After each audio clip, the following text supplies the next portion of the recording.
Dwarves. It's an RPG. Never played it before. Subtitles on, difficulty.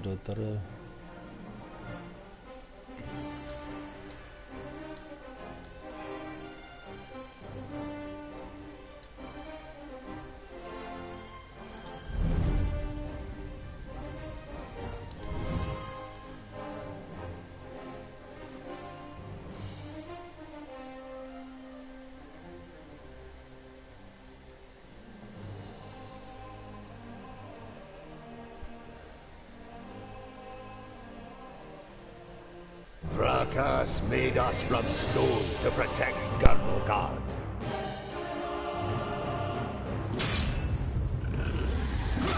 Against orcs, ogres, and all the other beasts of Tion. We are the guardians of Girdlegard. We are the children of the divine smith. We are the Dwarves. The Dwarves.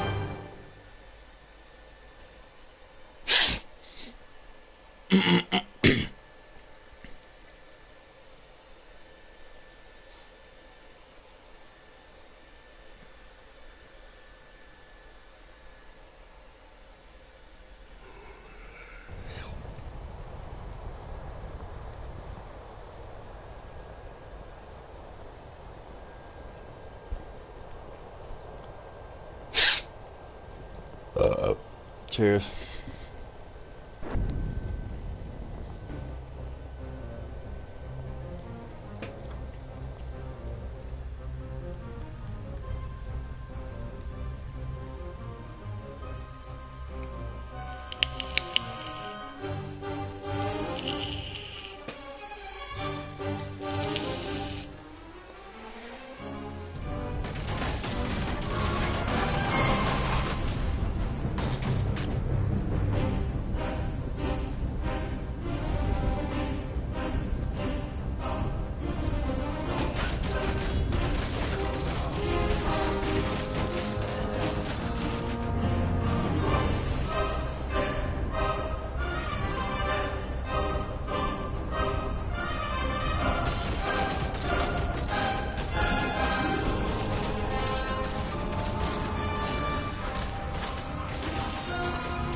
Not possible right now!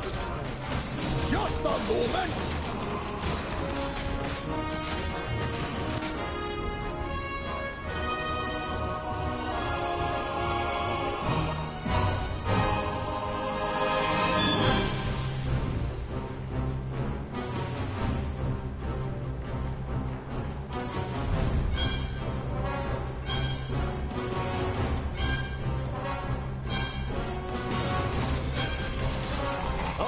Not possible right now!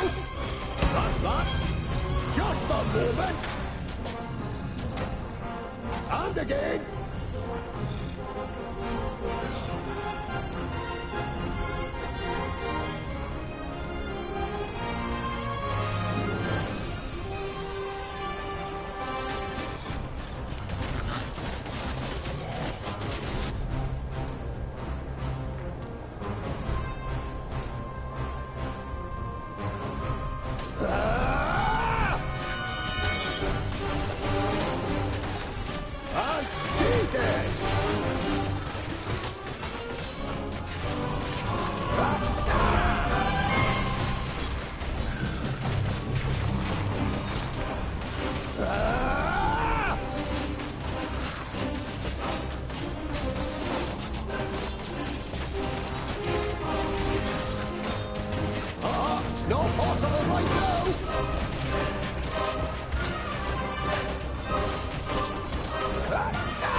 From the workshop.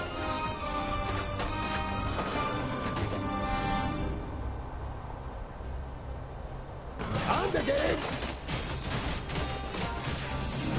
Ah! I'd be happy to pass on this present to the Greenscales.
My king!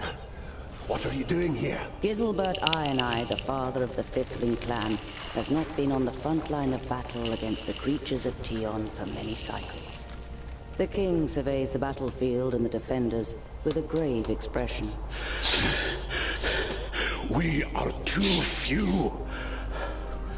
This you know as well as he does. But there will be no reinforcements arriving. Hundreds of brave warriors lie inside the fortress dying. The illness is running rampant. It brings weakness and death. Stay at your posts. Be as steadfast as the granite of which we are made. Nothing can break us. Vrakas is with us.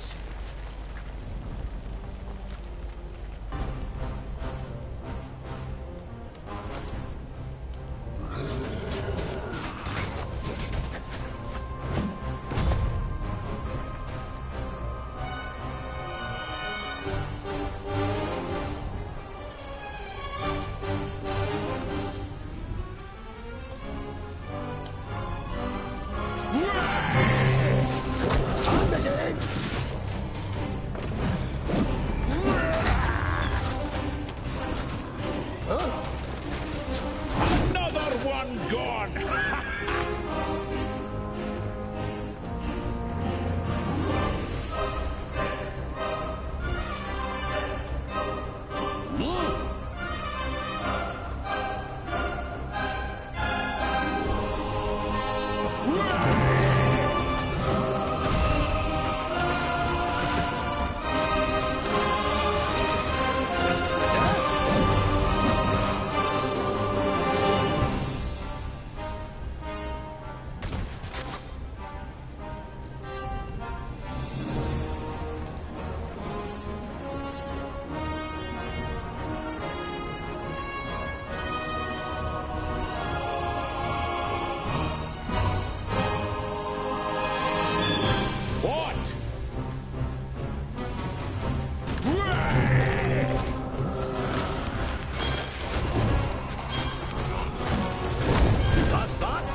What?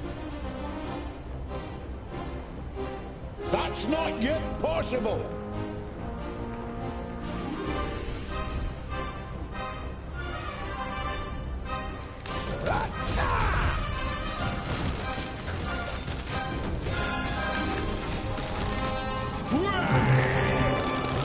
What is it? And again!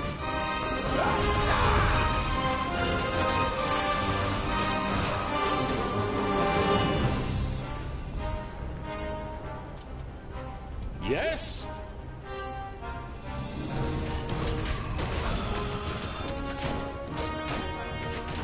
Yes!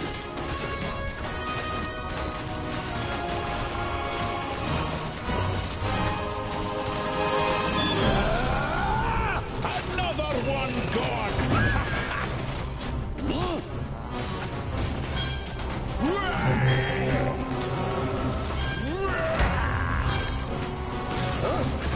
What? Another one gone!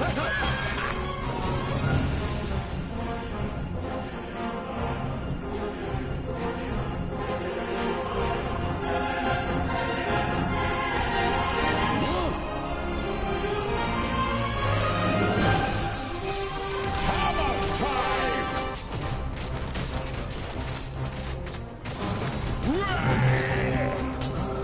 That's that? Huh? Be off with you. Yes? That's that?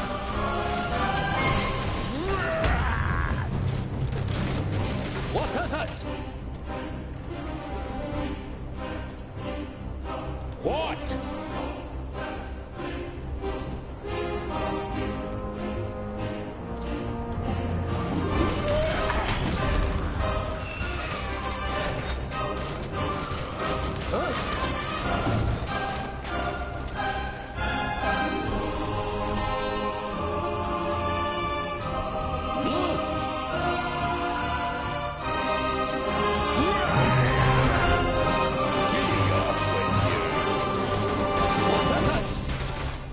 Another one gone!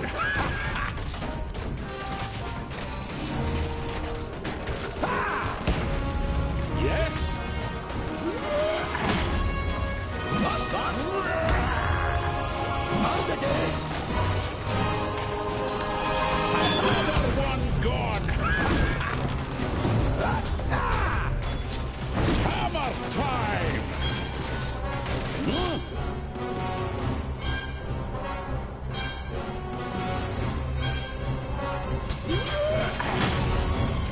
That's that?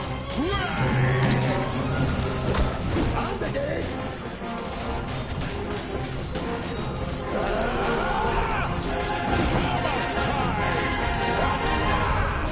Yes?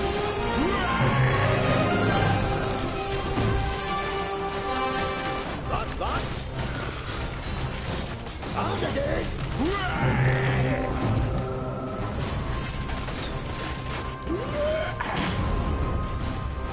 Hammer time! Be off with you. What?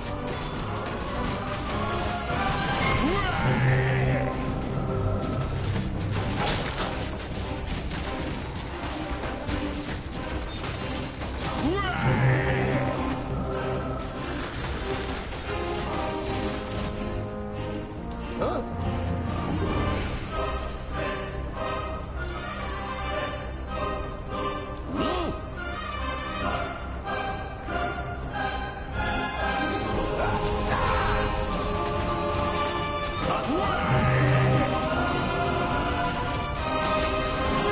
Another one gone!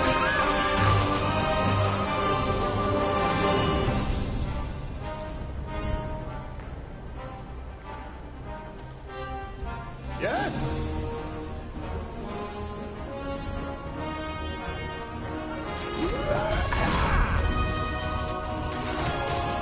Hammer time! And again!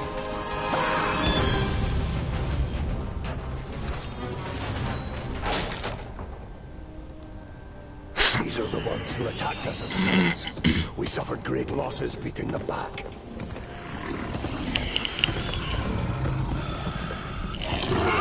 Come here and I'll split you like a straw, you treacherous elf! In his fury, the old king radiates a ferocious power that none of Citalia's children could withstand. But the slight, willowy being sitting astride the Shadow Mare just grins down, mockingly. You are mistaken. We are Alpha. We are here to destroy the elves. All peace-loving beings here in Girdlegard are under our protection, and you cannot open the gate that has barred your path into Girdlegard since the creation of the world. Not us, but perhaps one of your kind. This cannot be. Silence, you fool! Vrakas, forgive me for what I am about to do. Quickly! In formation! You must hold them back until I close the gate!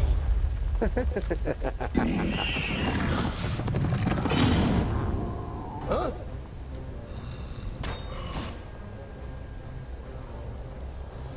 Hey, JWE. Welcome, man.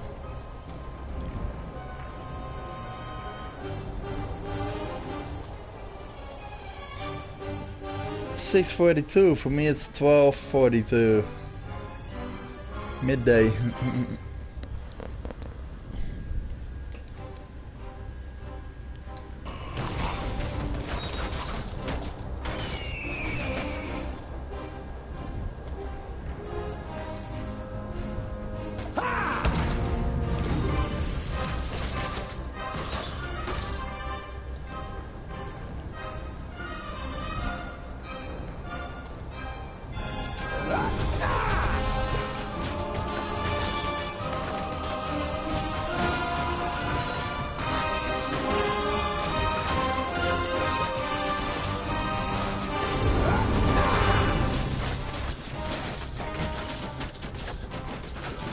Another one gone!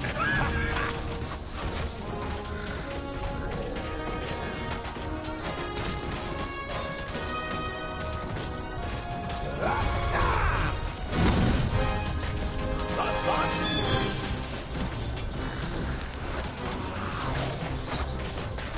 On the game!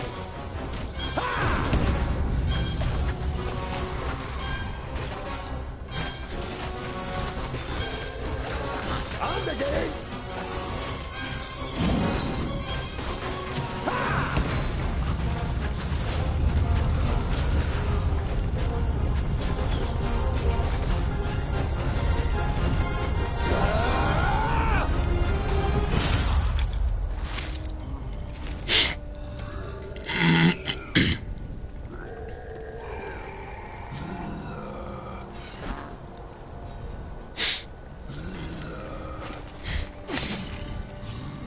Uh-oh. Oh, wow. Look at me. I am Syntheras, the Reaper of your death. I will take your life, and the land will take your soul. Get out of my sight, pointy ears, and let me delight at the closed gate a little longer. The gate may have closed, but when you rise again from the dead by the power of the land, you will be one of us, and you will open it. Never! My soul belongs to Vrakas. No, your soul now belongs to the land, and henceforth you will belong to it forever. Now die, and return. Then hand us Girdlegard.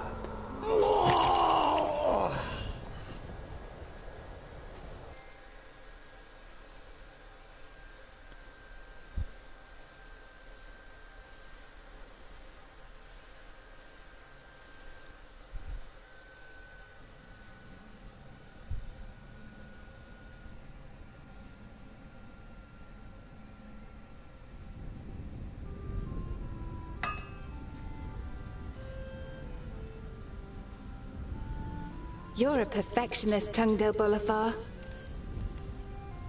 I've got a reputation to uphold. If you can't rely on the metalwork of a dwarf, what can you rely on?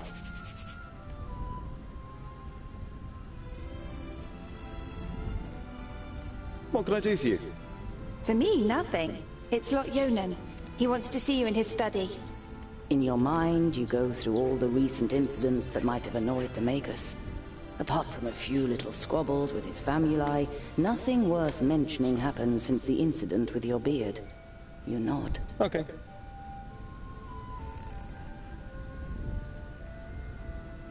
You look dreadful.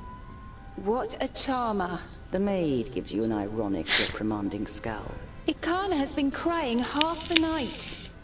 When you were teething, I carried you around the vaults. You played with my beard and I sang you to sleep. Frala smiles.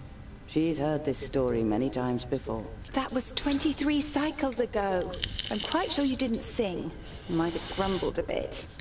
If what you've read about the dwarven lifespan is true, it'll be another 300 sun cycles or more before you are called to the Eternal Forge. The certainty of one day having to witness Frala's death already burdens your heart. I'd better not keep the Magus waiting. See you later. There's goulash for dinner. Ooh, yummy.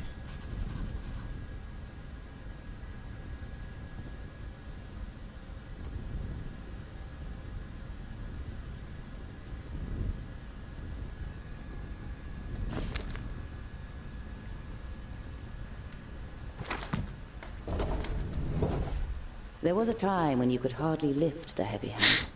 Now you barely notice it anymore, and it feels like an extension of your arm. Smithing is in your blood.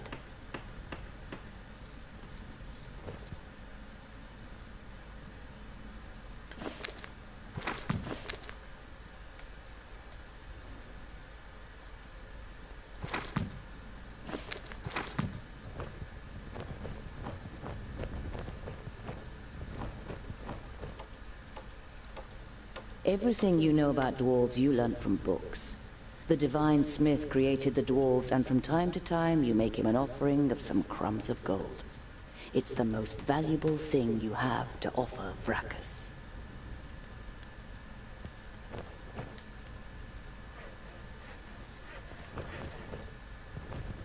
You've worked a bit more on Sunya's birthday present last night. The little one is crazy about horses.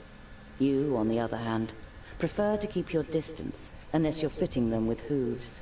Too many legs, and way too big.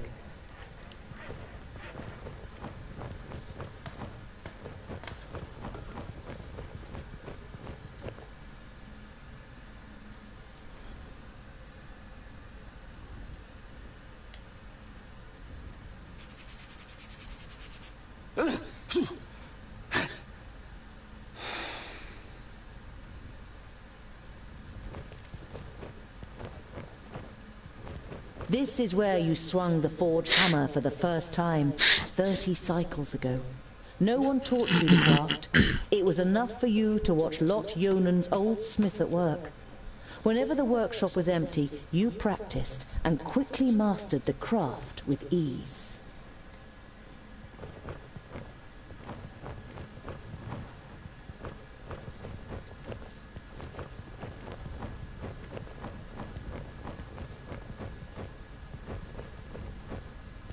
Hey, groundling! Come to the kitchen, we need you. Jolison, a 4th degree famulus and your favorite foe among the students of magic, gives you a disparaging glance and disappears without waiting for your reply.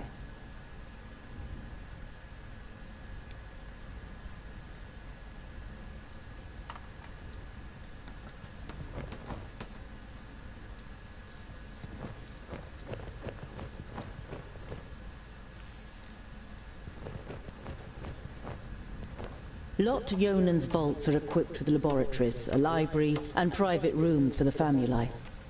Together with the forge, the kitchen, and the other utility rooms, it makes up quite an impressive complex. But compared to the courts of the other magi, the seat of power in Yonandar is small and modest.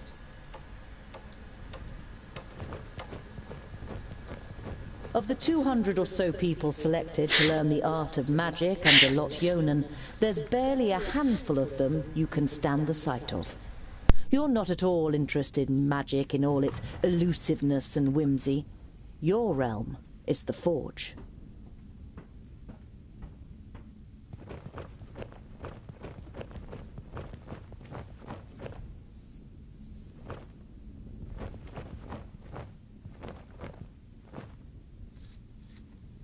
Hey, what are you doing, groundling? We're still eating here. Why don't you go and get your own portion?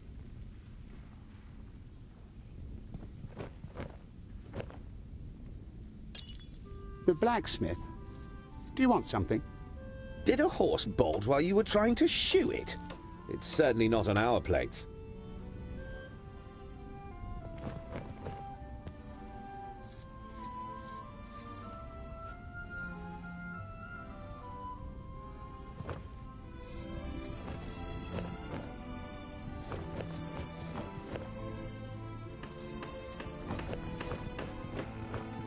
Deal! Quick! Or the goulash will get burnt! You immediately recognize what the problem is. A chain running over a pulley for positioning the cauldron is detached from its mounting, and the cauldron stuck in the fireplace.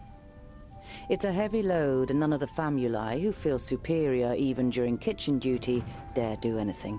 They might burn their fingers, or even get a bit dirty. I am your godfather, little one. I'll look after you, just like I looked after your mother. Little Ikana grasps your calloused finger and smiles at you wide-eyed.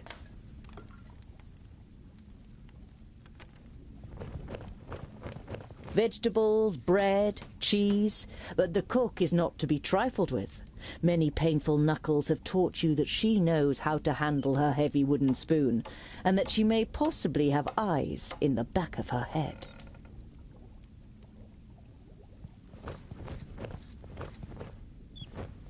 I just wanted... The stew, quickly now.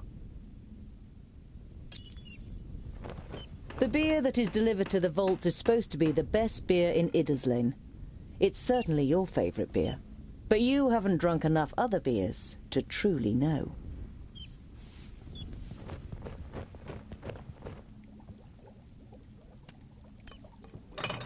It'd be a waste of goulash.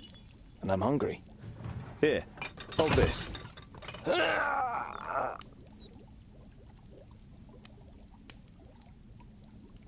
you remember when you dyed my beard with some magic spell? I had to shave it off. You stroke your beard, which is unusually short for a dwarf. Damn it! Ah, it's heavy! The young human forces through his pursed lips, letting the pot sink a little. Don't you dare ruin my goulash, boy! The cook, with beefy forearms, glares at the young man, and after a brief moment, he tries harder. With as much concern in your voice as you can muster, you say, "Oh, no, this doesn't look good." You're pleased to notice he's dripping with sweat. I'll get you back for this, groundling!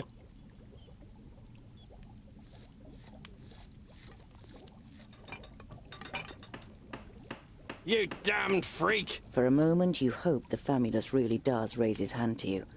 But then he comes to his senses and leaves the kitchen, his face bright red. What a pair you are!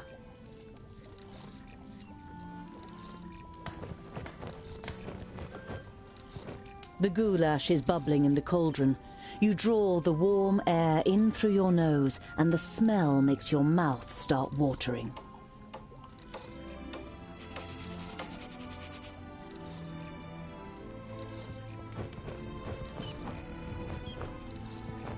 Do you know what Lot Yonan wants? The maid gives you an amused look. She has often accused you of making things more complicated than necessary. Do you know what Lot Yonan wants? The maid...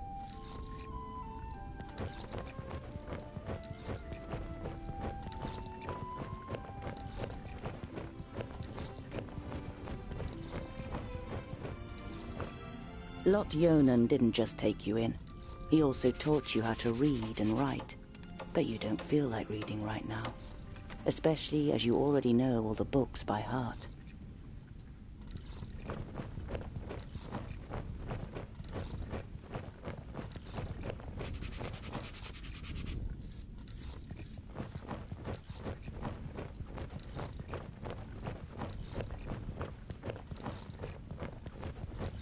A map of Girdlegard.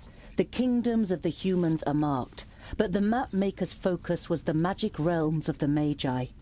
Yonandar, Brandokai, Lios Nudin, Oromira, Saborian and Tuguria. While most of the landscape features are missing, the veins of the magic fields are marked in painstaking precision. 5 veins spread out under Girdlegard, beginning at Lios Nudin in the middle.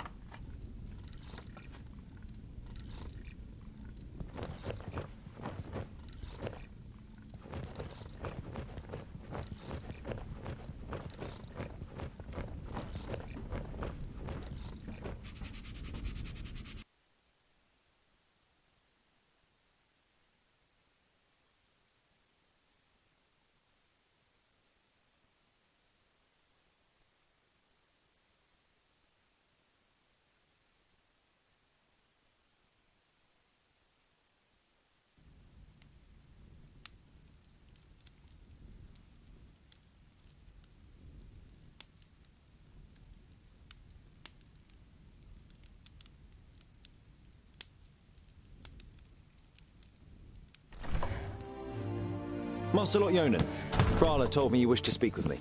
Ah, Tungdil, come in. There is a bag over there in the cupboard. Take it out, please. It contains artifacts belonging to my former famulus Goren. I wish to return them to him. He's in Blacksaddle, 300 miles away. 300 miles? That's a long journey. Who are you going to entrust with this? I was thinking of you. Me? There is no one better to take on this journey. You have acquired much knowledge. You are almost a scholar.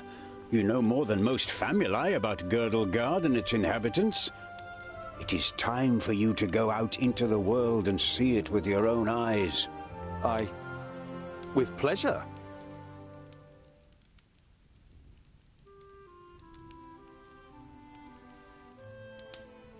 What's in the bag? Magical devices. You better leave the bag closed if you want to avoid any accidents. Dwarves don't really like magic, and magic doesn't like you either. Rakas gave us so much craftsmanship that there's no space left in our bodies for magic.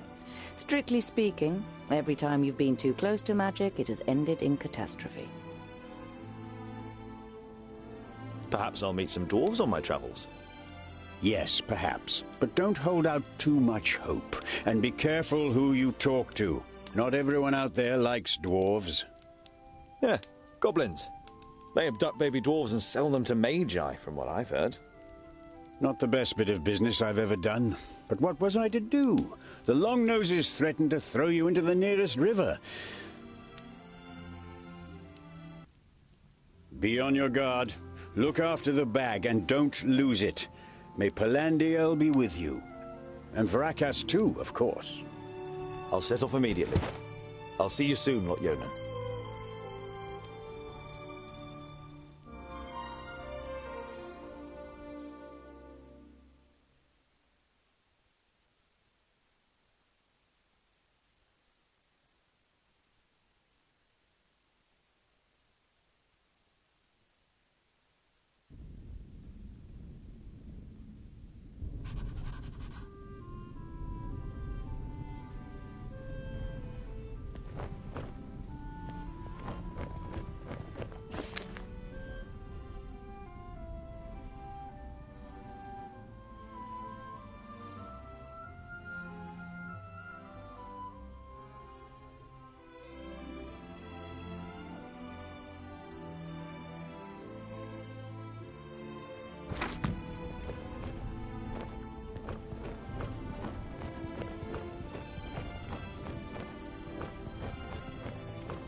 There are apparently dwarves who have never seen the sky. And you too feel more comfortable when you have rock over your head. If only you didn't long to see more of the world, a longing that grows stronger with every year.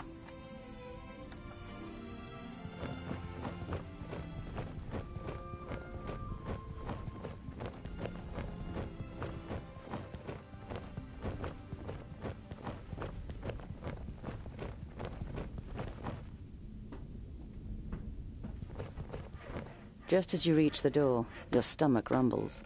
It's not even noon yet, and you think you're going to survive a 300-mile journey without provisions.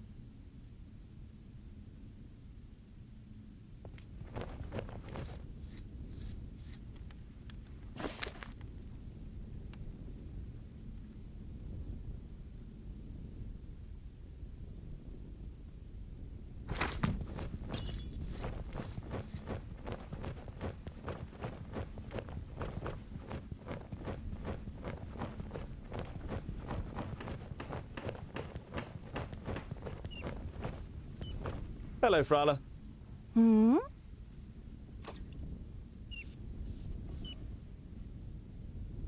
I need provisions for 300 miles. You're grinning from ear to ear. Finally, you've got the chance to see something of the world. 300? Tungdil, that's no errand. That's an epic journey. Wait, I've got just the right thing. But make sure the cook doesn't see. I'm going to Blacksaddle to return a few things to a former apprentice in the Magus. You pocket the rye bread, sausages, and ham. Enough food for the first few days of your journey.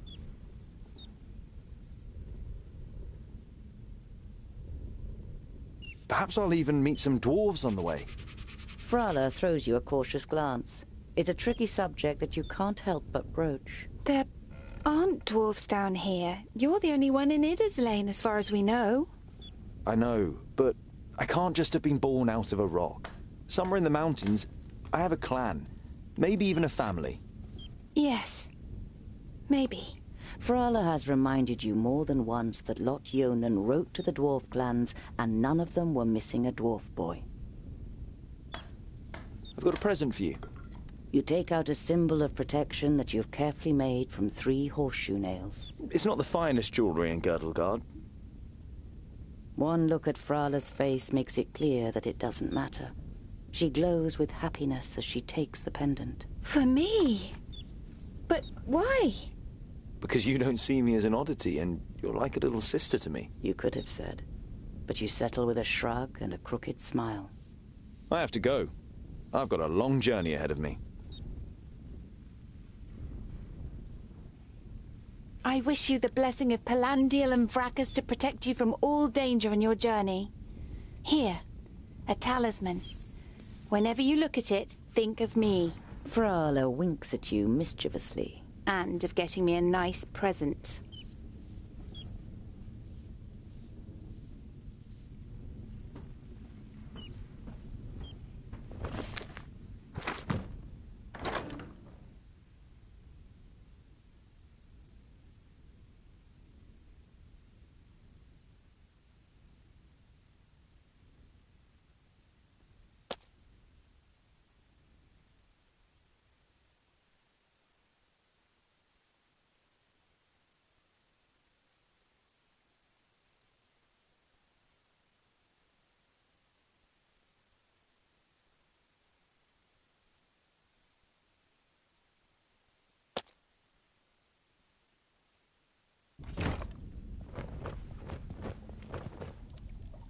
The goulash is bubbling in the cauldron.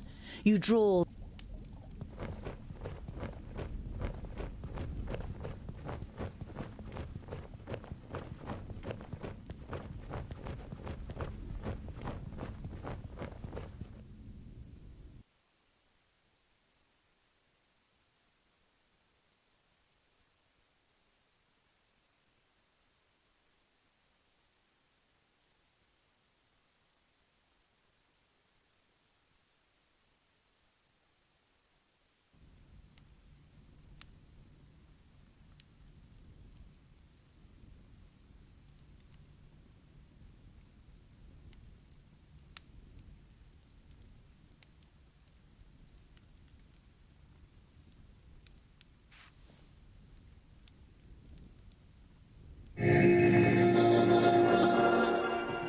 How nice to see you again, Lot Yonan.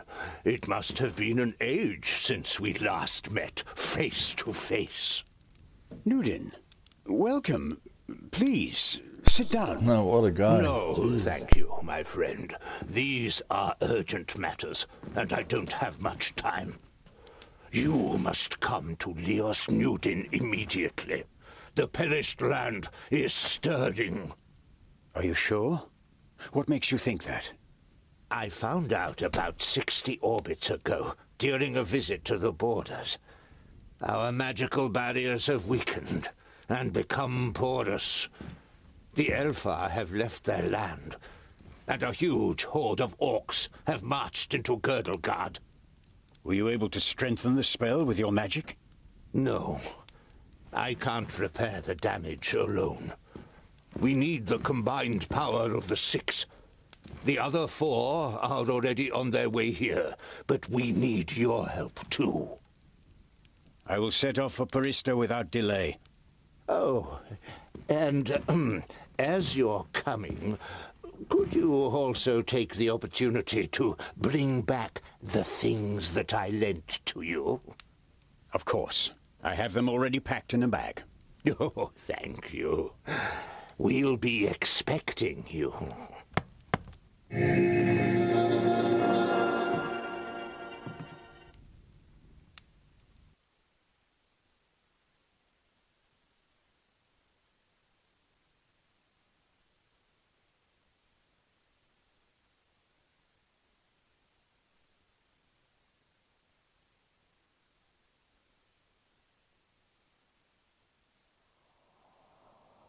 Utterly blinded by the sunlight, you squeeze your eyes tightly shut after only a few steps.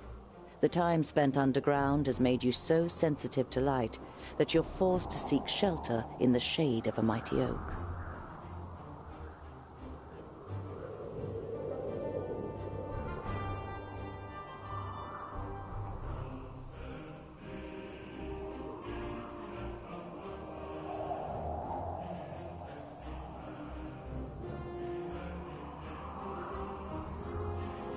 You reach a small lake by a birchwood. Your feet hurt and your eyes still sting in the unaccustomed sunlight. But a smile spreads across your face nonetheless. You've covered a decent distance on the first day of your big journey. You pitch your camp and lie down to sleep on the hard forest floor. When you awake in the morning, your legs are stiff and achy. Trying not to feel sorry for yourself, you throw your rucksack over your shoulder. You're a dwarf. And dwarves don't complain.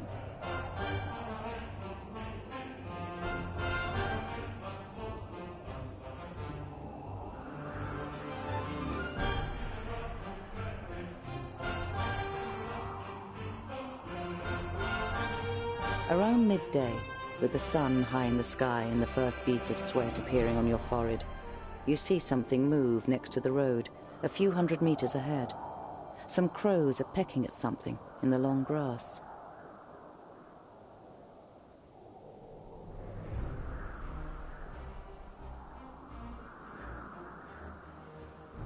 When you see the blood on the ground, you try to convince yourself it's from an animal that just happened to be killed on the road by a hunter. You know this is improbable, and your hope disappears completely when you see 2 human bodies lying in the flattened grass.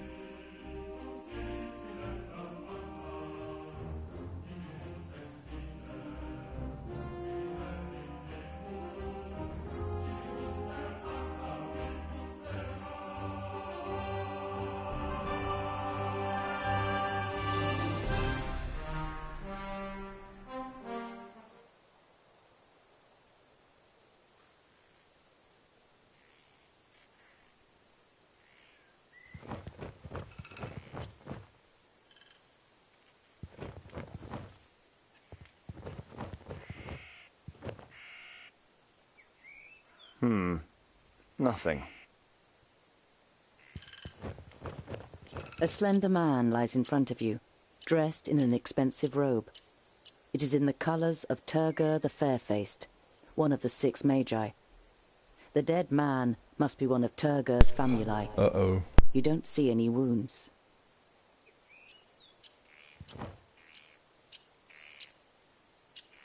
By Vracus. There are some narrow stab wounds in the man's chest.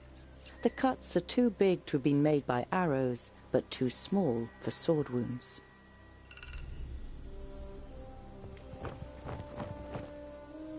You don't see any signs of a struggle in the area where the corpses are lying. Were they stabbed by a companion? A stranger could hardly have crept up on them with such sparse cover.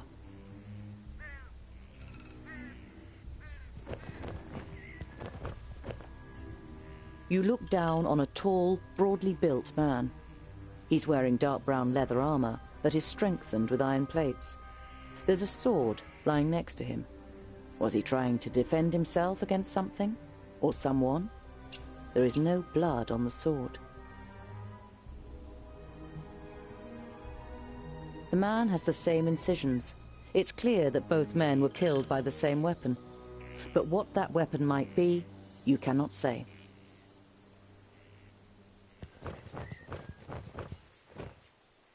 Nothing again. You halt. There is something. A rucksack? Did someone hide it in the bushes, or was it thrown in there? You open the rucksack and recognize that someone has already rummaged through it. As well as some implements and writing utensils, you find a pouch full of gold and a talisman. The gold is proof that this is not a case of robbery.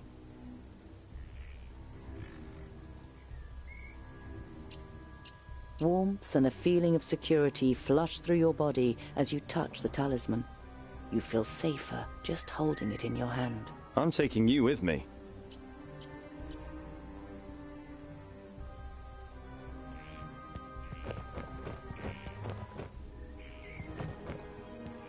A rucksack that probably belonged to one of the dead. It seems to have been searched and then thrown away carelessly. You find a few implements, some provisions, and a map. A route is drawn on it from Parista, Nudin's capital, to Lot Yonan's vaults. Does this mean that Turga the Fair-Faced is in Parista and wanted to send Lot Yonan a message?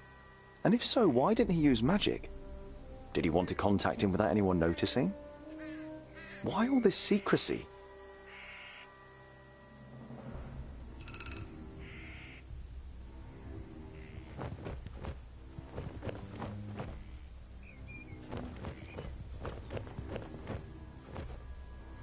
You scour the area once more and ask yourself what to do next.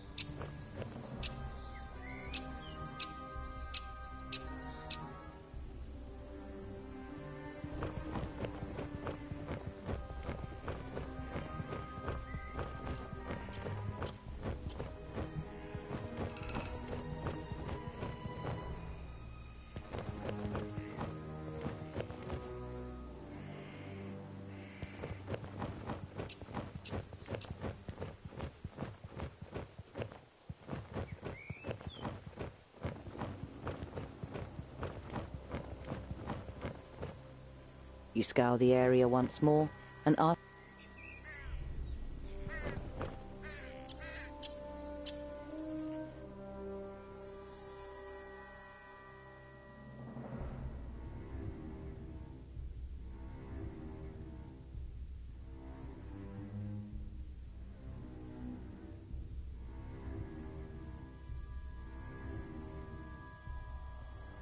It's time-consuming and strenuous work digging shallow graves in the ground with a stick and covering the corpses with a few stones. But it should at least keep the crows from their feasting for a while. You continue on your way so as to put a few more miles between you and your grisly find before night falls.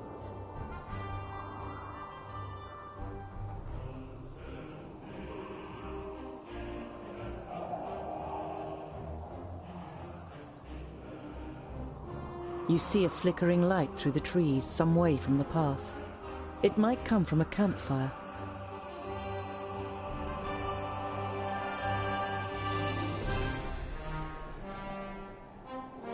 You creep through the undergrowth towards the fire, but can't prevent your armor from clattering and small twigs from breaking under every heavy step you take. You curse quietly to yourself, but go on until you can see what's going on. 3 broad-shouldered men with axes sit at a campfire, on which 2 rabbits are sizzling. It's only thanks to the fact that the men are joking loudly with one another and not paying attention to their surroundings that they haven't discovered you yet.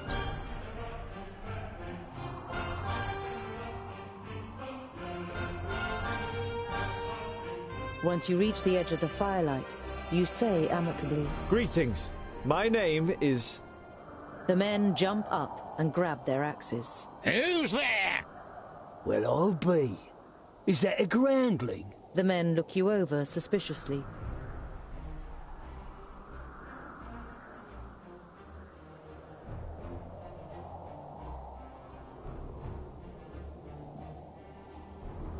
My name is Tungdil. May I know with whom I have the pleasure?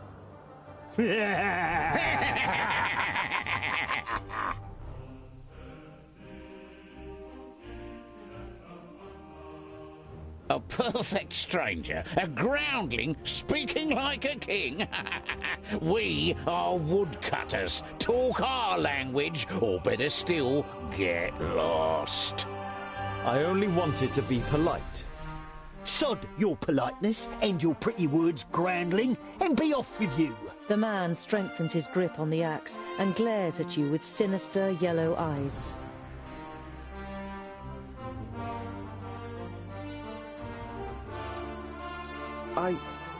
Sod off, groundling. Have I made myself clear? The man comes a step closer. Put down your weapons or I'll be forced to use mine. You threatening us, groundling?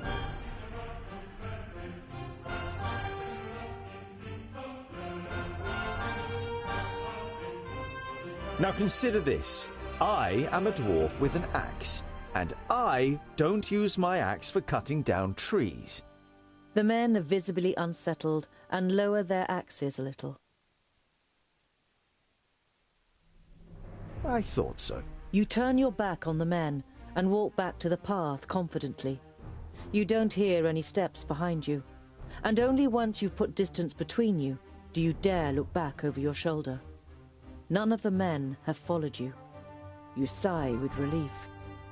It could have ended up a very painful experience if you'd provoked the men or shown them any weakness.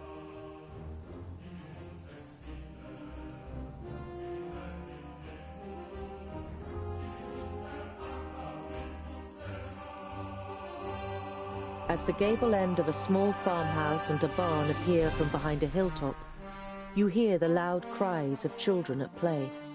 A girl runs along the path laughing, followed by a small boy with a big stick in his hand. The boy is trying to catch up his sister with a determined look on his face, but is finding it difficult to keep his short legs under control on the uneven path.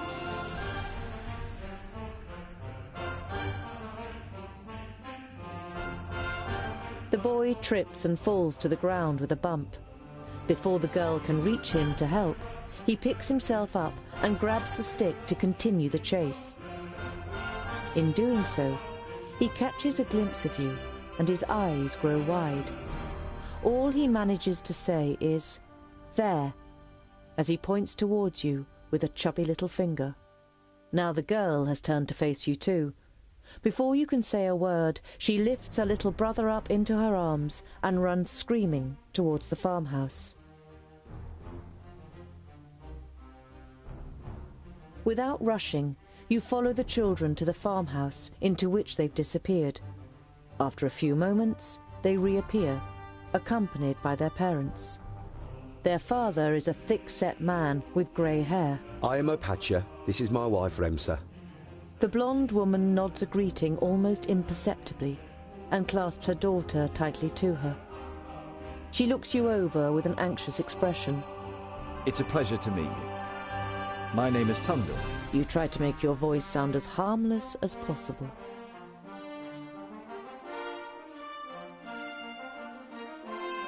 I'm sorry if I scared your wife and children.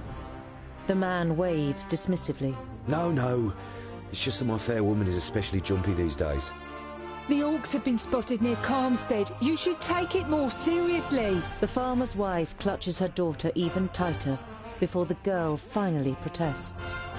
The boy steps forward excitedly and cuts the air with his stick. If strangers come, we're supposed to run away, but I can hit them too. Opatia pats his son on the head, laughing. We're safe. The orcs have no reason to come so far north. Over the last few days, have you seen two travellers heading east? Opatia looks at his wife, but she shakes her head. Why do you ask? I found them. Two dead bodies on the side of the road. A good day's march east from here. Dead bodies? She hastily covers her son's ears. Was it orcs? Remsa, what would orcs be doing up here? It was probably just bandits.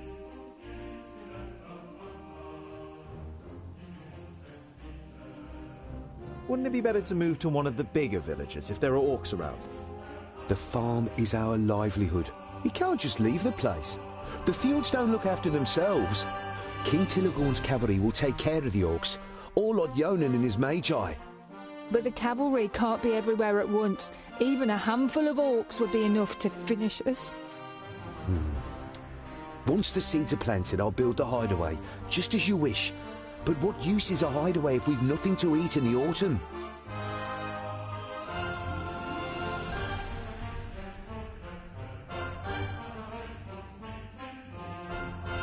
We can't be sure whether the orcs will come here, but what is for certain is that you will starve without a harvest. That's exactly what I said. Opatia lays a hand on his wife's shoulder. Don't worry, I'll build a hideaway as soon as everything else is taken care of. But... Trust me, even the good dwarf here says it is so. And if anyone knows about orcs, then it's the dwarves. Remsa nods slowly, then looks towards the ground glumly. If you say so. You bid farewell and set off on your way. The children follow you for a while, before saying their goodbyes in laughter and running back towards the farm.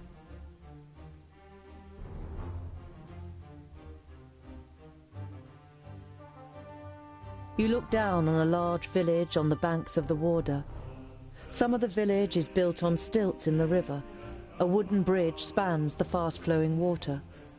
A huge wooden palisade has been erected to protect the village from attack.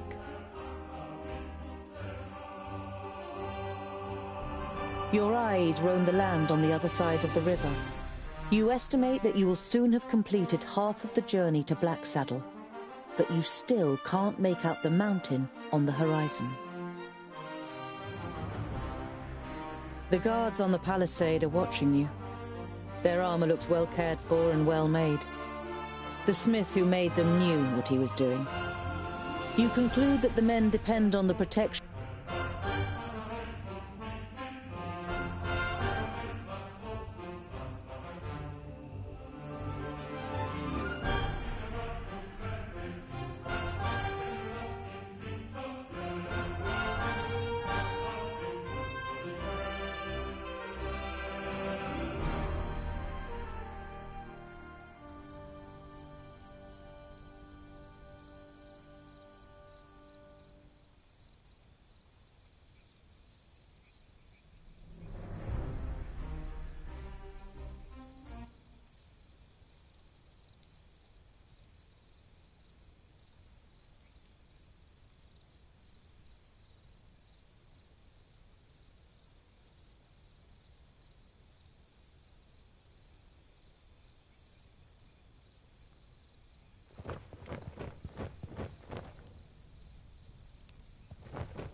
You have spent the last nights under bushes on the hard, cold ground. You are yearning for a good meal and a real bed. You have spent...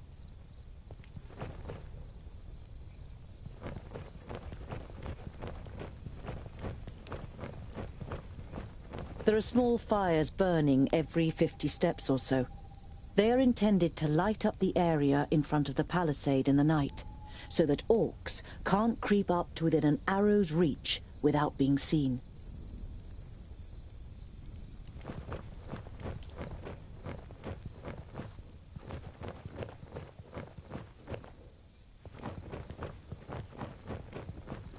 The double gate is made of strong planks, sturdy but still much less solid than the fixed parts of the palisade.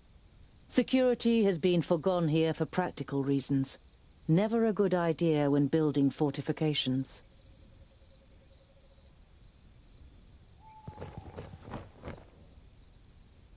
The double gate is made of strong planks.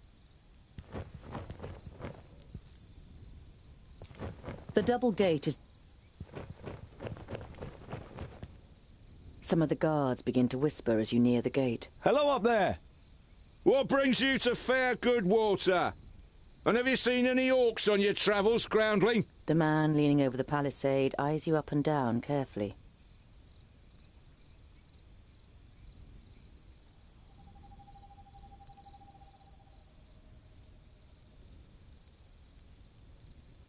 Goodwater is well known for its hospitality. A fact that you've just made up yourself. Let me in, and I will tell other travellers all about it. I regret to inform you that we cannot allow you to enter.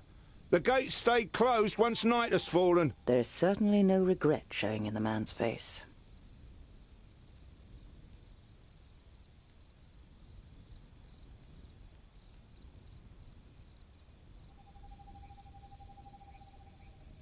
I'm a blacksmith.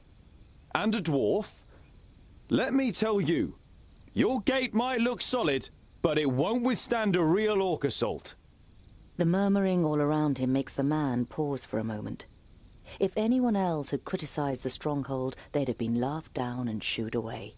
But no one understands defense systems like the dwarves. A dwarf blacksmith who just happens to be standing in front of our gate?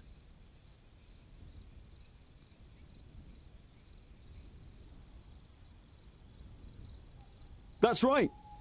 I can see to it that orcs crack open their skulls on your gate, just like at home on the High Pass. Skulls that add up to hard cash for you. You only know about the secondling stronghold from books, but you can see in the man's face you've pushed the right buttons. All right then. You can spend the night in the village. You begin work tomorrow morning, and it had better work like you promised. Of course. It's a trifle.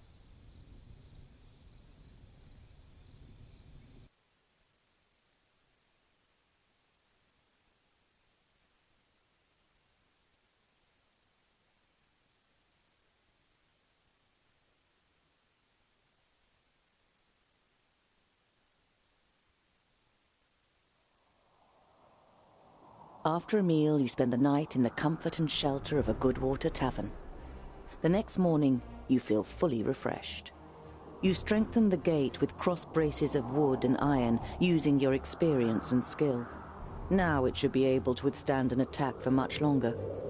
Mercenaries and villagers alike watch you work, clearly impressed. As you finish, a man approaches you. Well done, dwarf. We were right to bring you into our village. The village grew rich through bridge tolls, and this wealth must be defended.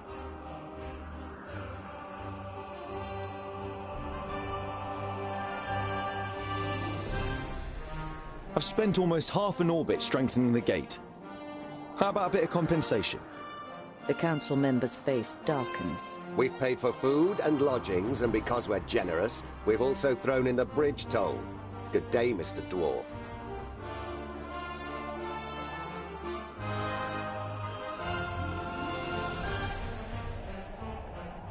An uneasy feeling has been your constant companion since you left Goodwater. Every little sound in the forest makes you fear you've been discovered by a horde of orcs. But you reach the end of the day without bumping into any of the greenskins. It seems as though Vrakas has granted you one more day in Girdlegard. As night begins to fall, you pass a large oak tree and decide to call it a day. Near the oak tree is an abandoned camp with a fireplace, which appears to be a couple of days old.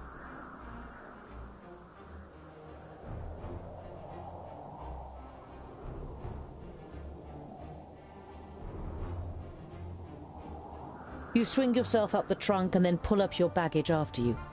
You're prepared to sleep in a tree like a bird if it means escaping the orcs' attentions.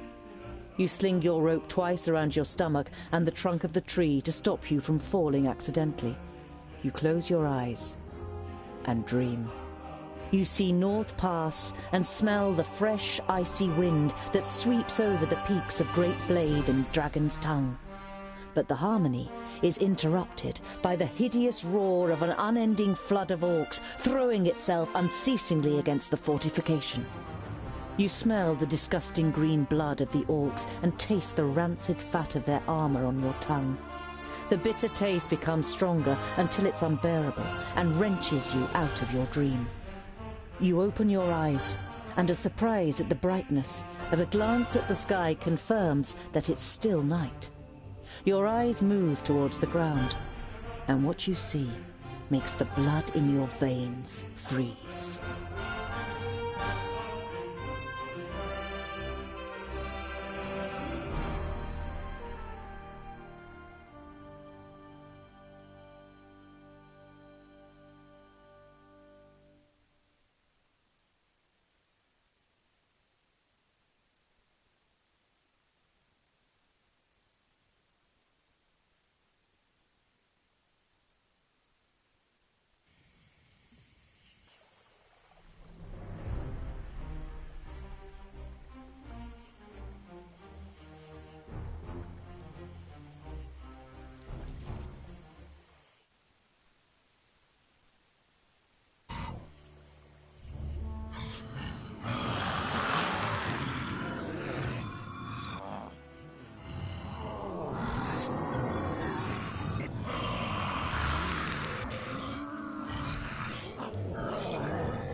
I am Sinthras of Son Balsur. My master, Nod On the Doublefold, ruler of the perished land, has elected you, the lords of Taboribor, to be the sword that conquers the south. You mean you want us to put our necks on the line and be killed by some magus? Lord Yonan and the others will be taken care of. Your task is to create a diversion in the south until my master's plan succeeds. And which of us is the leader? The one that conquers the most land. So Kragnar will be the new Grand Lord. He glares at Ushnots and Bashkug. The Kragnar Shore tribe will conquer the most land. Never! We will overwhelm the cities of the Red Bloods quicker than you can suck the marrow from a bone. We shall see. You can't believe what you're hearing. If the beasts of Tion ride into battle together, catastrophic cycles lie ahead for Girdlegard.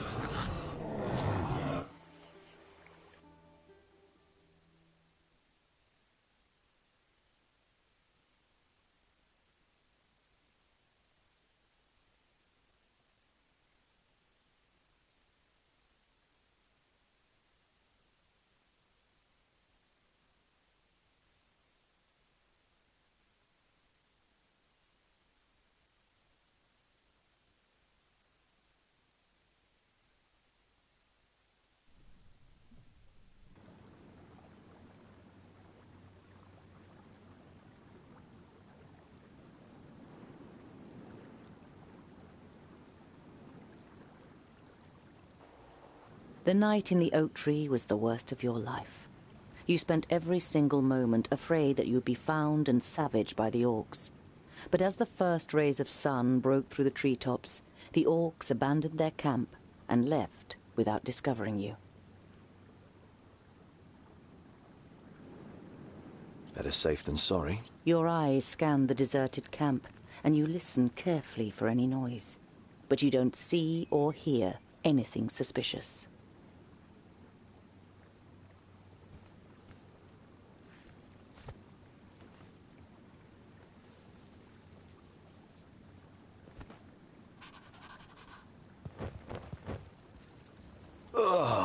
You're overcome by the urge to vomit. You have, of course, heard the stories, but seeing with your own eyes that orcs actually do eat humans is a long way from just reading about it. This is the place. I knew it was here. Come on then, find that stupid necklace. Hey, Fuskar! In front of you! A grounding! Perfect for a spotted breakfast.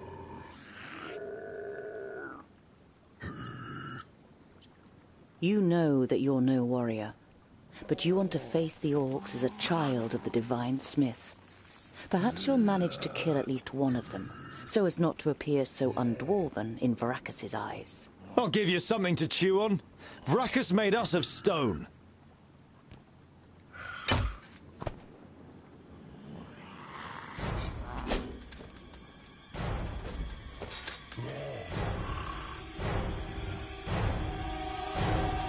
Oink, oink, little piggies!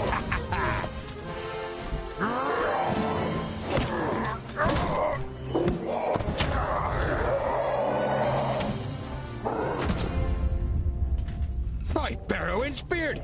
How did you manage to lose your weapon? Go and get it, and this time, hold it tight! Hey, that one was mine! You're just too slow, dear brother! Too slow? Just wait!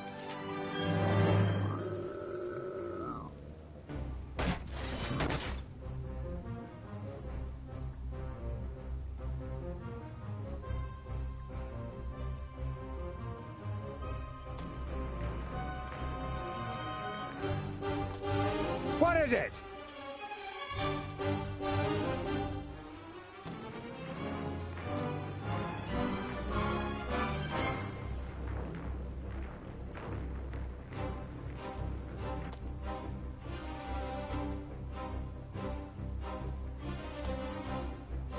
Yes?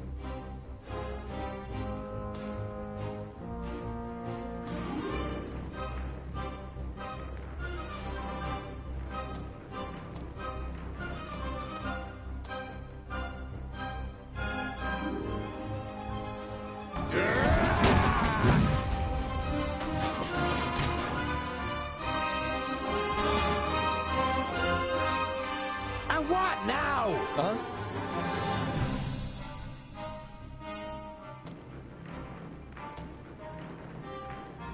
I can't do that yet. What is it?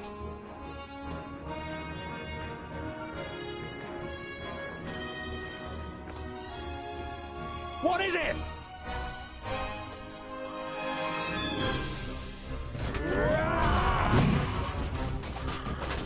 Huh? And again.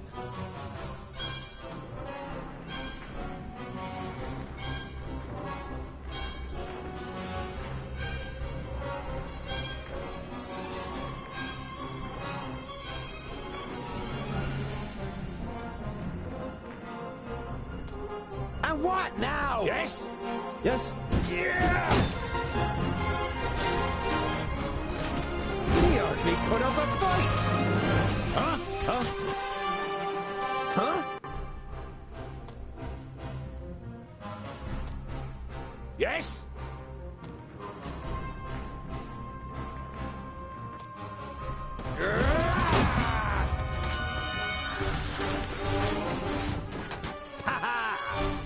And what Yes. now?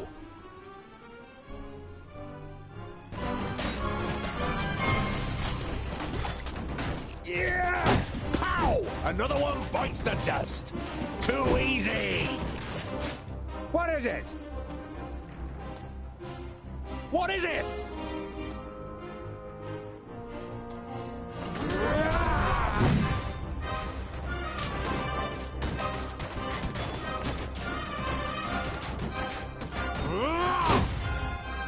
And what now?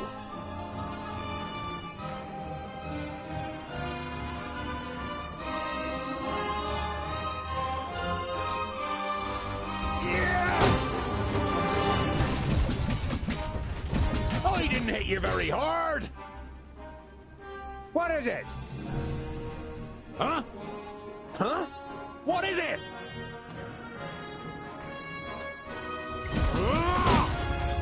What is it? I didn't hit you very hard. Yeah! And what now?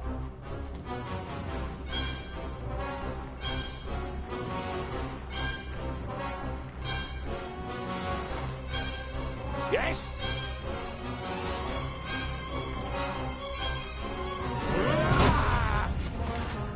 I need help over here, quickly. Who's next? Yeah! He hardly put up a fight. I didn't hit you very hard. Yeah! Huh?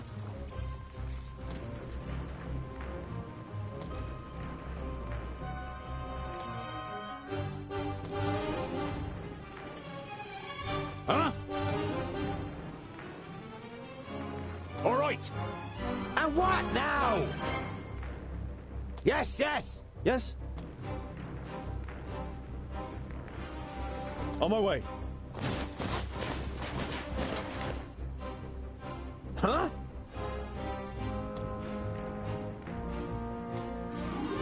What is it? As good as done. Uh-huh. At once. What is it? Yes? Yeah! Who's next? And what now? Yes? Uh-huh.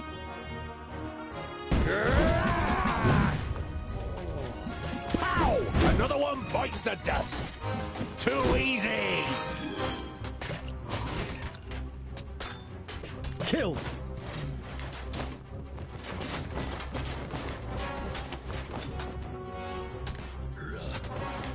Pow! Another one bites the dust.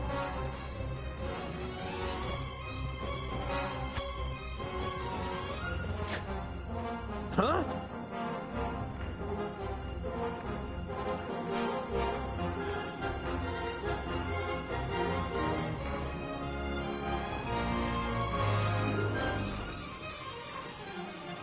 On my way. As good as done.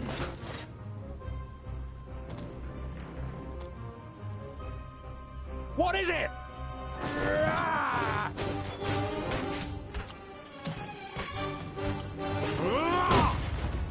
Yes? Pow! Another one bites the dust. Yeah!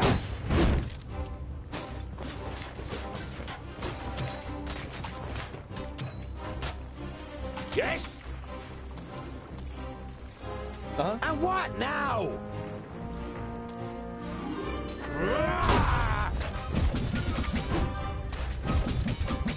What is it? Yes? Yeah!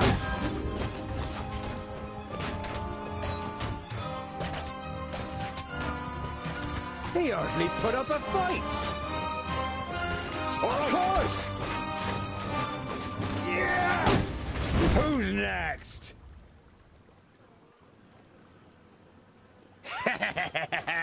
Oink oink! That's all? No more orcs? Well fought, young friend. Do you happen to be tongued ill? Well fought? But he fought like a... Boindale, what do you expect? He grew up amongst the humans. Who are you and how do you know my name? My name is Boindale Hookhand of the clan of the Swinging Axes. This is my brother Boindale Doubleblade. We've been sent to find you. Call me Ironheart. Are there any more piggy snouts around here?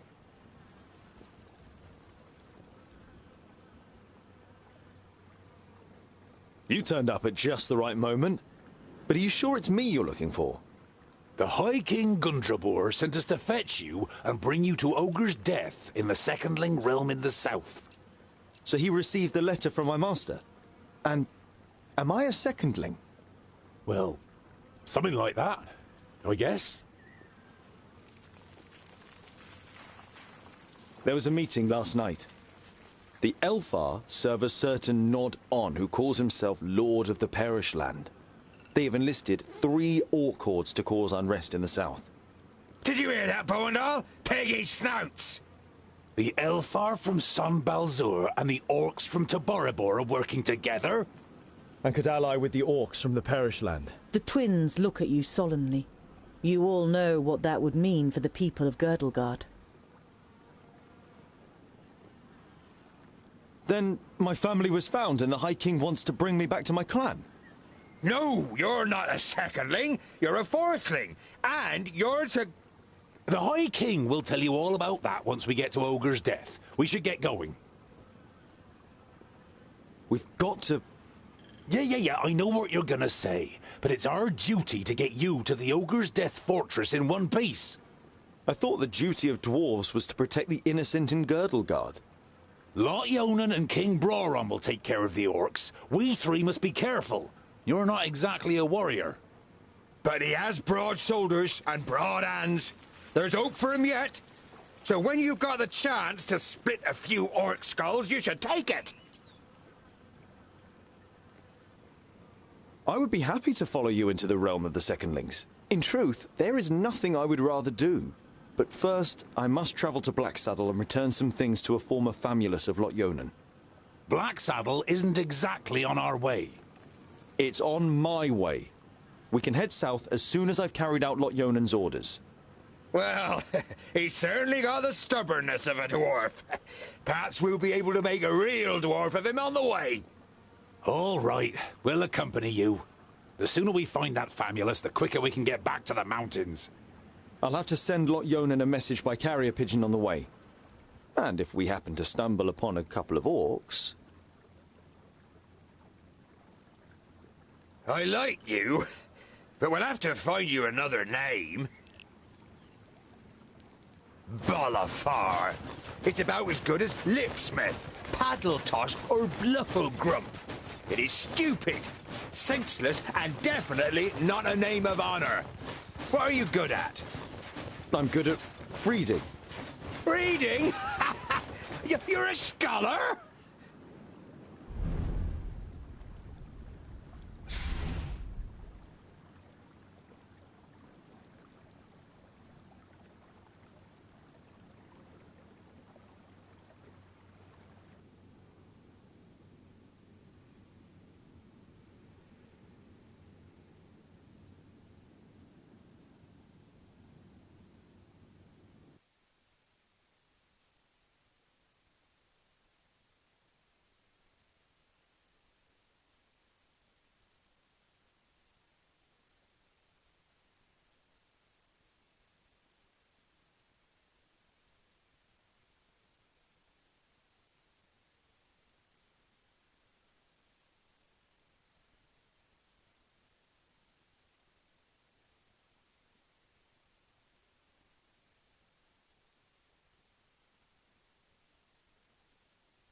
You arrive at a crossroads with a tavern on the corner.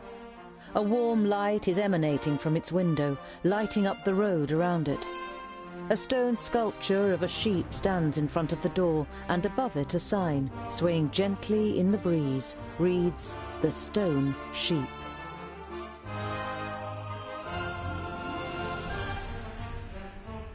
You enter the tavern with a determined stride, and are greeted by a thick wall of pipe smoke. The dozen or so drinkers at the tables turn towards you, then give each other astonished and slightly worried looks.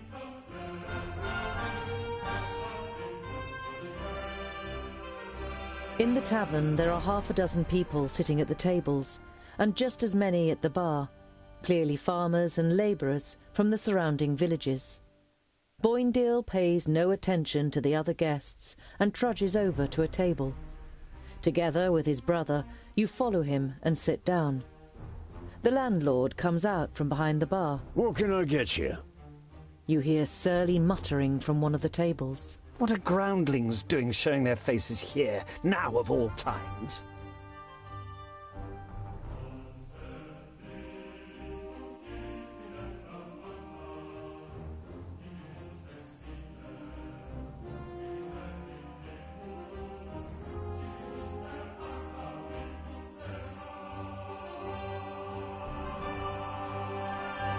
You turn to the guest who'd muttered something about groundlings. And why is it so strange that we're here? The man glances up briefly, and then stares drunkenly at his tankard, and mutters with a slur, "Don't play the innocent. The orcs are terrorizing our lands. And whose fault is it? You let them in." I was not at the Stone Gateway, and I don't know what happened. But you can be sure of one thing. Dwarves would never cooperate with orcs. We kill them no sooner than we say them, or my name isn't Boindale Doubleblade. The drunkard and his neighbour are given a start. They mumble an apology and turn their attention to the beer in front of them.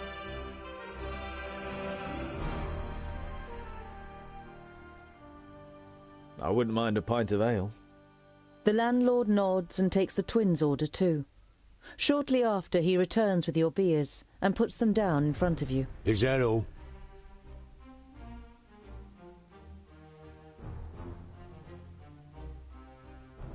Did two travellers pass this way? One was a famulus, the other a mercenary. The landlord shakes his head indifferently and mumbles something incoherently. One of the guests is about to say something, but shuts up when the person next to him gives him a poke.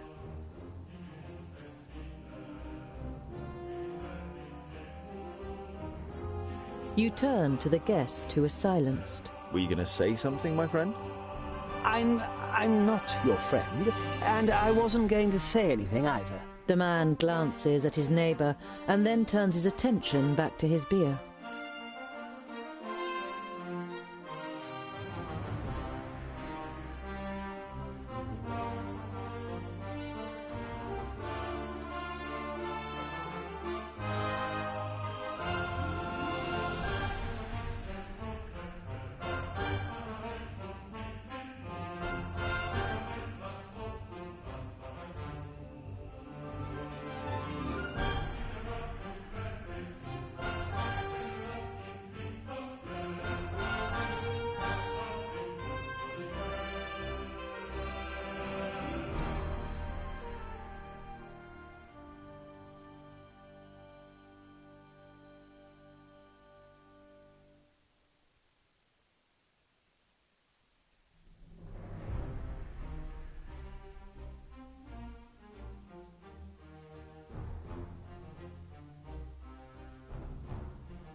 You stand up and turn to the room. This round's on me.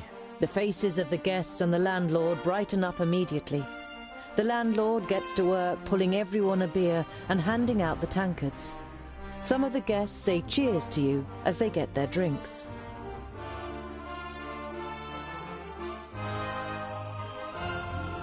Come on now, tell us what happened. We're all friends here.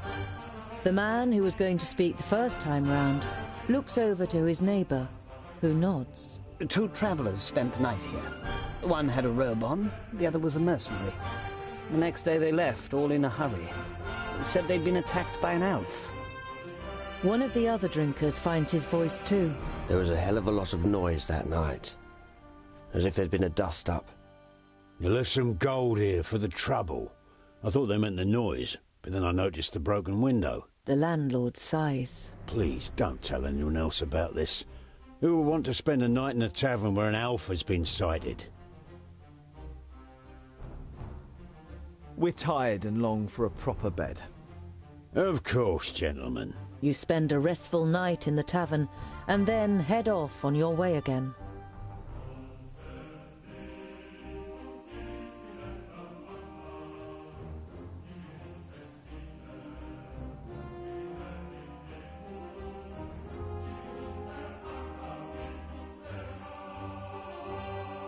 There are dead orcs lying in the defensive trenches and strewn over the meadows in front of the city. Some of the locals are busy throwing the bodies on pyres, while others repair the minor damage done to the city wall.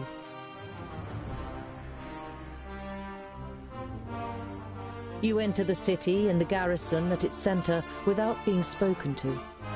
It is only when you reach a heavy oak door that leads, you assume, to the commanding officer's headquarters, that you are halted by a guard. Dwarves, eh? Seems we aren't to be spared anything these days. What do you want?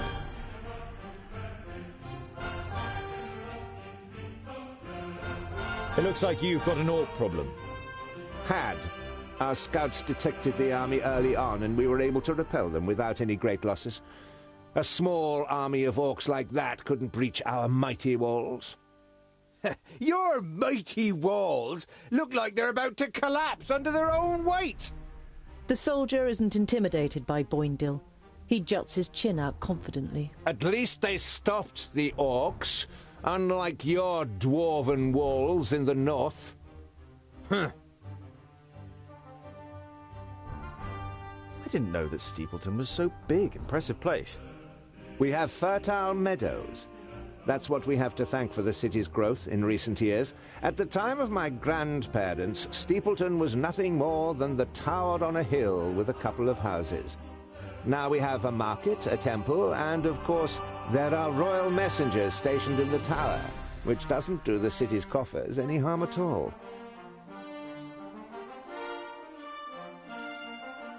You said you had messengers here. I'd like to send a carrier pigeon to Lot Yonan in Yonendar.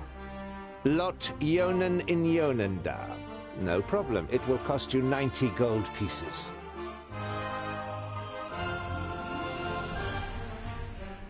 If the carrier pigeon delivers my message safely to Lot Yonan, then it's worth its weight in gold. Then I'll send for a scribe. You can dictate your message and that... Thank you, but I can write it myself. Paper and ink will be sufficient. The guard nods. You don't blame him for thinking you are illiterate.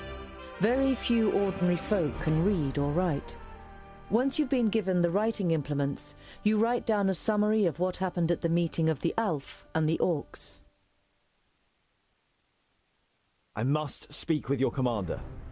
Commander Valor doesn't have time. He's still very busy dealing with the aftermath of the Orc attack.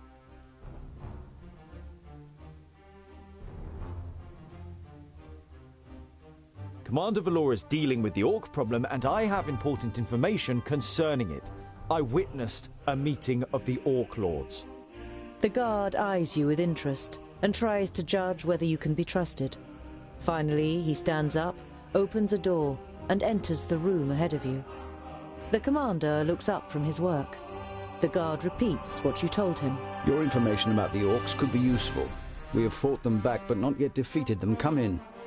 The commander listens attentively and now and then ask questions as you tell him about the 3 orc armies and the meeting of the chieftains with the Alv Sintharas. This sounds very grave. I will send out messengers. We must be prepared.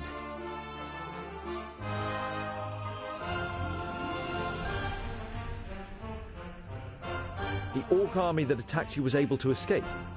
What was left of it? They headed south. Unfortunately, I can't send anyone after them until the damage to the wall is repaired. The commander looks at you with a disgruntled expression. It suddenly seems clear to him who he has standing in front of him. If you're interested, you could try and wipe out the mob that got away and collect the bounty. Killing pig noses and getting paid for it? Where's the hedge?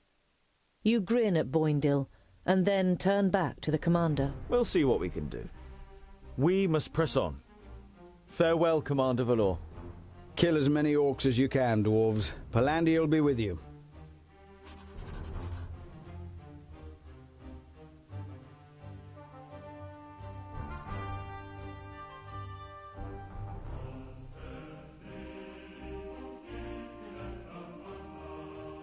Hey, Kane. Welcome, mate.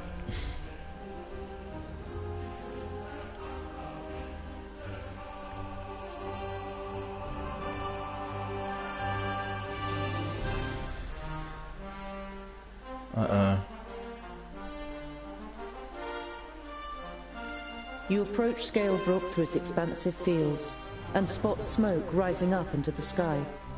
A short while later, you can hear the cries of battle, and finally you can smell the tallow on the orc's armor.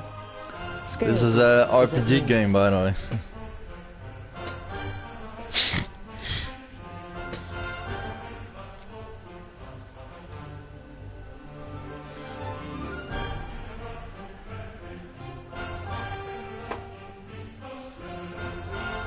The Dwarves.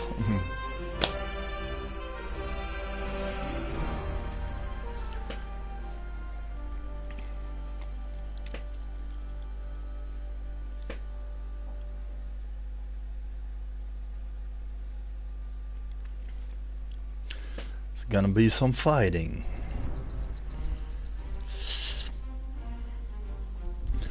Against orcs.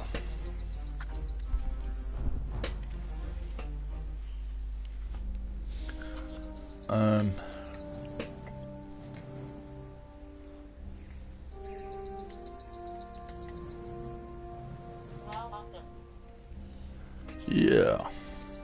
Quick, we have to help those people.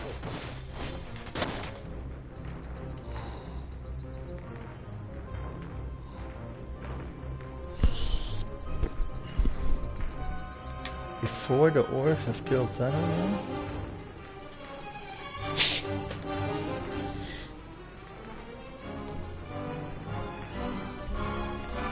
What is it?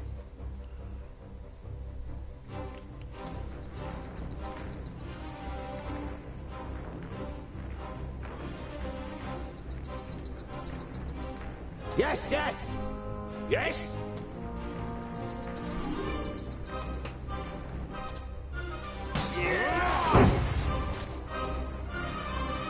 Huh? Huh?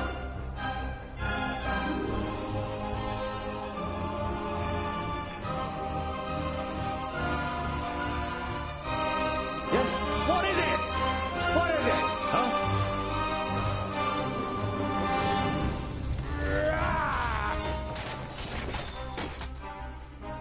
And what now?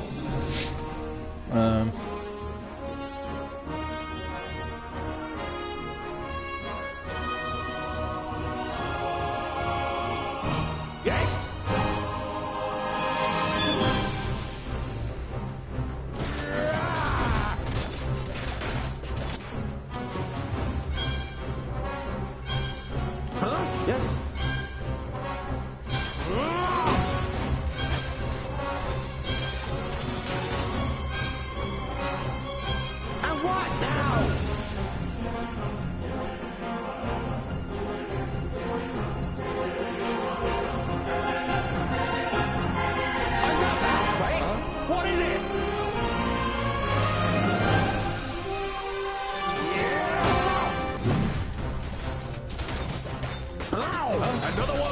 the dust.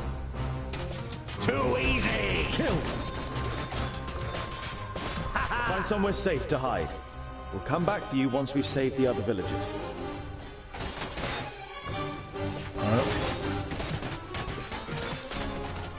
He hardly put up a fight.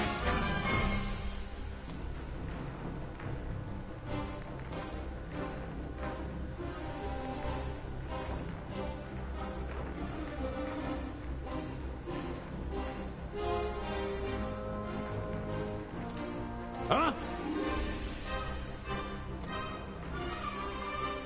Yes?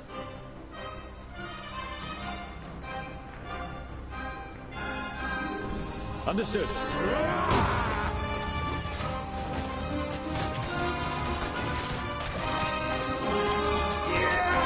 What is it?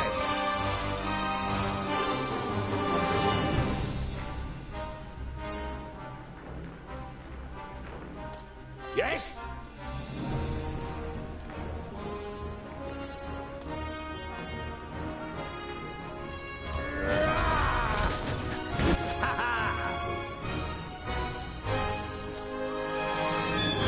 Huh?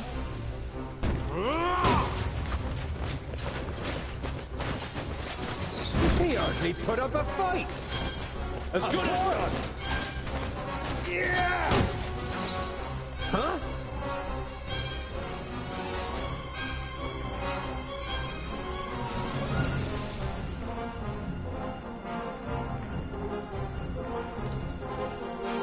What is it? Huh?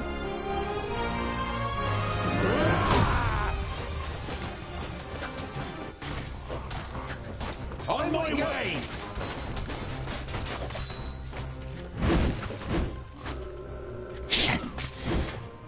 Did I win? That's it! They're fleeing! Okay. I don't think so. Hold They're on. just rallying. And that's what we should do too. Come on. Thank you so much. You saved us. Not yet. The orcs are rallying. You must join us.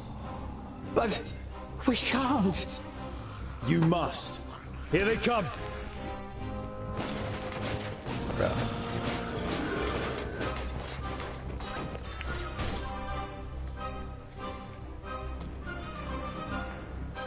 What is it? Holy shit.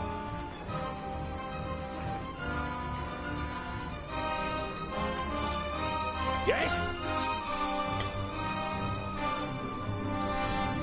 Yeah! Huh? Ha ha!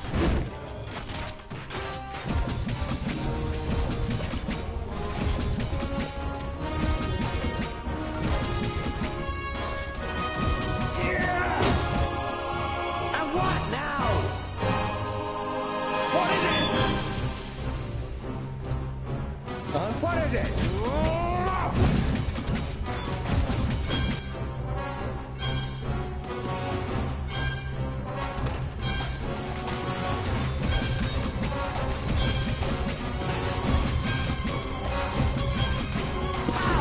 Another one bites the dust.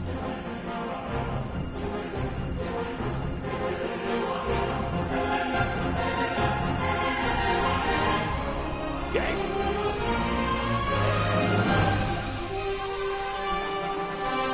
Yes?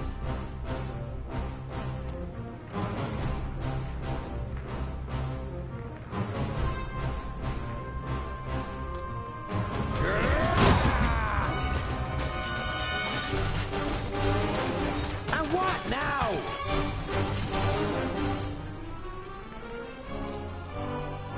Huh? Huh?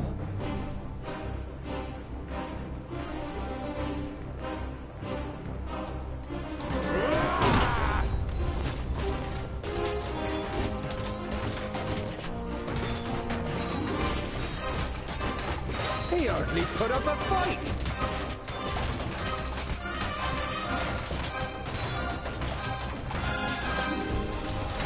Yeah! Huh?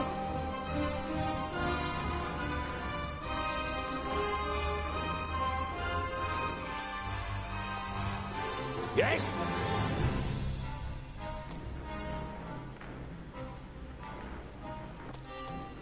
Huh? Huh?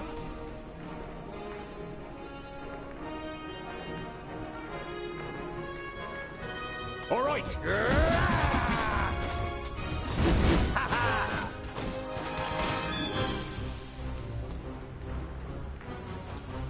Yes? And what now?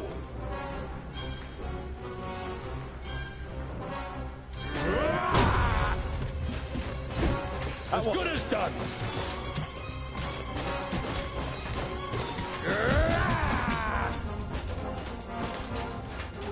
On my way. What is it? Uh-huh.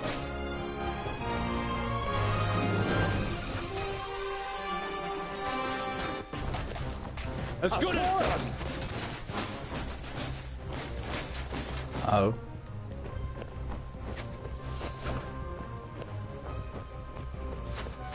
On my way. Yeah. As good as done.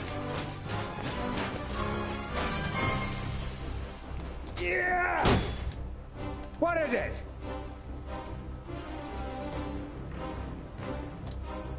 Yes?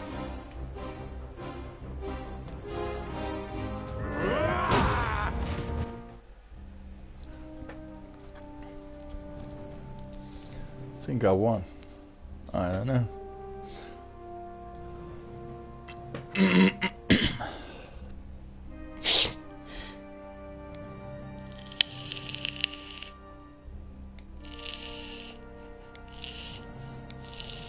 While Boindale still hunts the last of the orcs through the alleyways of the village, you and Boendal are already helping search for survivors. Various villagers, all with shocked, ashen faces, come and thank you for saving them. A middle-aged man nervously steps from one foot to the other and tries to force a smile. Early. My father, how are you the village doing? elder, he is dead. I think I must follow in his footsteps, so I thank you in the name of Scalebrook. He left behind some gold as a dowry for my sister.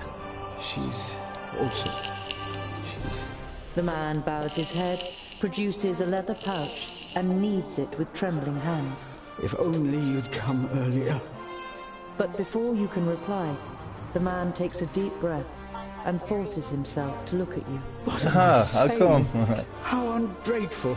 Oh, Thanks I like to that. You, That's many good. of us are still alive. Why do you have My such a daughter- good mood? My daughter may be able to marry one day, thanks to your bravery. The man hesitates briefly, then thrusts the leather pouch towards you. You accept the reward with a small bow. Thank you.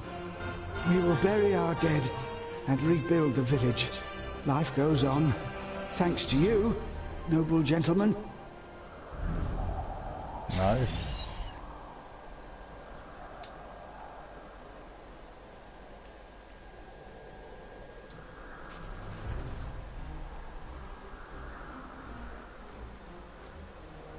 You see a camp with a wagon and two people on the edge of the path. Behind them, Black Saddle towers up above a Your thick, birthday? dark forest. I don't know. About a half a day's journey away.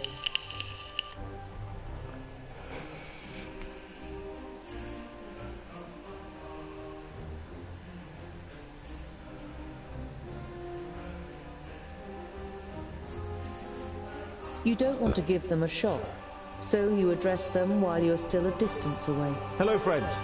Is there any space by your fire? The two traders look up and visibly jump when they see you three dwarves. Ah, hello. Yes, of course.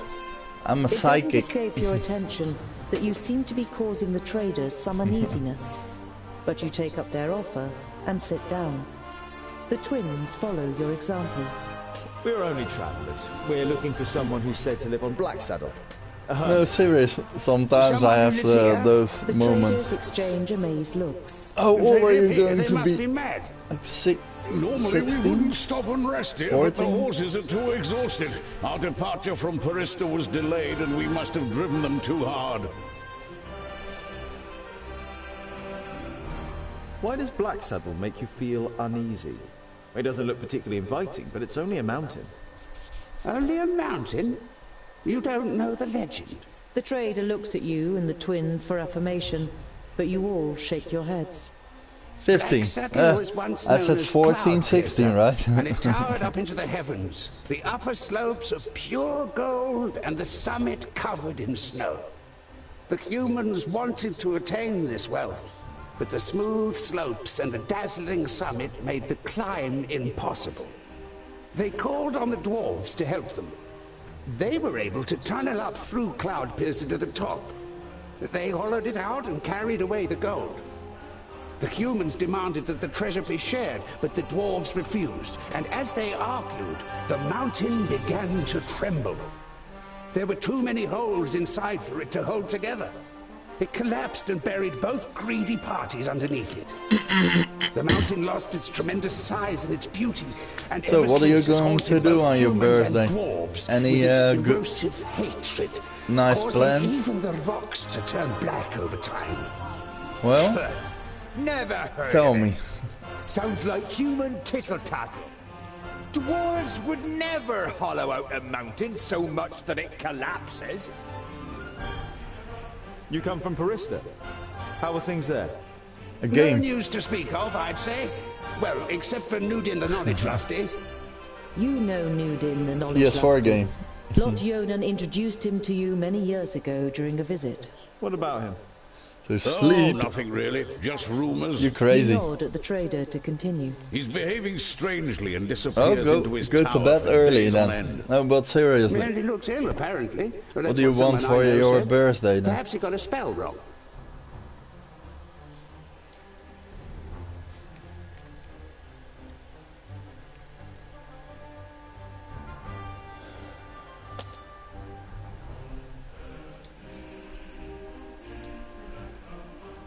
Later in the night, after eating together and some friendly it's a night in which nothing happens. And the next morning, the traders...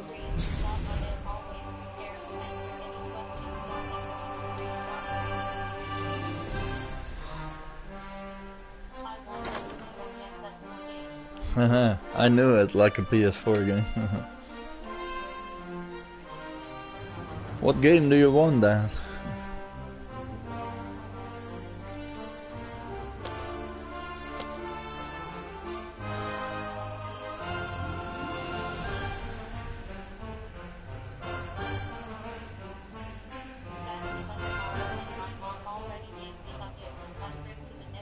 Oh really? To the Netherlands and Belgium. Where are you going? What city in the Netherlands?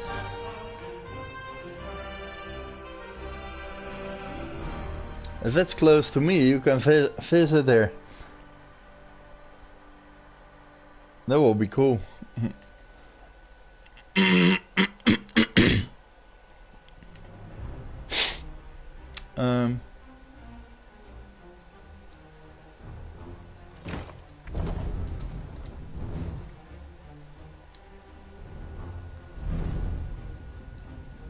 Is it Eindhoven or Rotterdam, Amsterdam, Brussels? Oh, okay, cool. Brussels is Belgium. Ah, that's cool. That's a nice gift, right?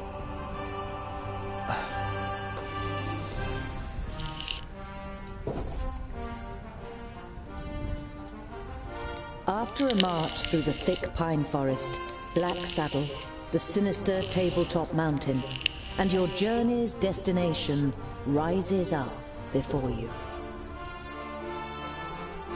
What? I am going to switch to another game, Val. I'll be right back, okay?